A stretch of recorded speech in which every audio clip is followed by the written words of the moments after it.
અખિલ ભારતીય રાષ્ટ્રીય શૈક્ષિક મહાસંઘના એકમો પ્રાથમિક શૈક્ષિક મહાસંઘ ભરૂચ દ્વારા દેશના પ્રધાનમંત્રી અને કેન્દ્રીય શિક્ષણ મંત્રીને સંબોધીને આવેદનપત્ર જિલ્લા કલેક્ટરને પાઠવી ઓગસ્ટ 2010 પહેલા નિયુક્ત થયેલા દેશભરના લાખો શિક્ષકોને કાયદાકીય અને નીતિગત સંરક્ષણ પૂરું પાડવાની રજૂઆત કરવામાં આવી છે।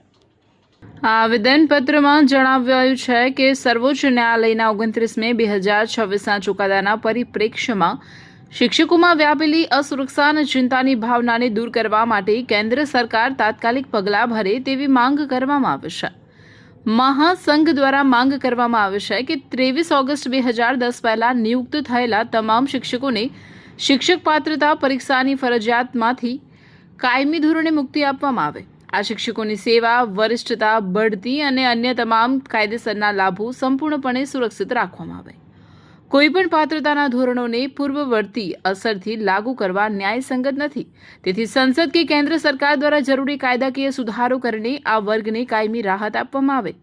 દેશના તમામ રાજ્યો અને કેન્દ્ર શાસિત પ્રદેશો માટે કેન્દ્ર સરકાર દ્વારા એક સ્પષ્ટ માર્ગદર્શિકા જાહેર કરવામાં આવે, જેથી શિક્ષકોમાં પ્રવર્તતી મૂંઝવણનો અંત આવે।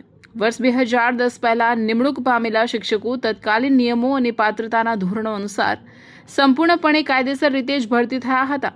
દાયકાઓથી શિક્ષણ ક્ષેત્રે અમૂલ્ય યોગદાન આપનારા આ શિક્ષકો પર પાછળથી નક્કી કરાયેલા ધોરણો થોપવા તે ન્યાયના સિદ્ધાંતોની વિરુદ્ધ છે। કેન્દ્ર સરકાર સંવેદનશીલતા દાખવી આ બાબતે સકારાત્મક અભિગમ અપનાવે તેવી રજૂઆત કરવામાં આવી છે। ભરૂચ જિલ્લા પ્રાથમિક શિક્ષક સંઘ પણ આજે માન્ય કલેક્ટર સાહેબ મારફતે માન્ય વડાપ્રધાન સાહેબ અને માન્ય કેન્દ્રીય શિક્ષણ મંત્રીને આજે વિનંતી કરતું આ આવેદનપત્ર આપે છે। અને એ વિનંતી એવી છે કે તેઓ સંસદમાં એક વટહુકમ લાવે અને આ જે ટેટ પરીક્ષા છે એ ટેટ પરીક્ષામાંથી 2010 પહેલાંના જે શિક્ષકો છે એને મુક્તિ આપવામાં આવે। નિયમ જે લાગુ પડ્યો છે 2010 પછી છે અને 2010 પછીના તમામ શિક્ષકો ટેટ પાસ કરીને જ આવેલા છે। અને એ પહેલાંના જે શિક્ષકો છે એ તમામે જે તે સમયના જે નીતિ નિયમો છે અને જે તે સમયના જે કાયદાઓ હતા અને એના પ્રમાણે જ એ લોકોએ નોકરી લીધી છે અને આજે એમની 35 થી 40 વર્ષની સર્વિસ થવા આવી છે।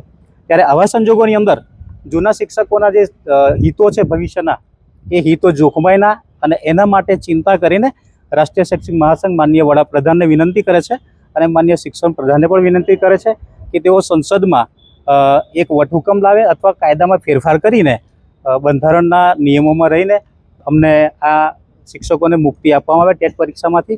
અને એ માટે આ કાર્યક્રમ છે અને એ કાર્યક્રમ આખા ગુજરાતમાં એક સાથે આખા ભારતના દરેક જિલ્લા મથકે એક સાથે થઈ રહ્યો છે।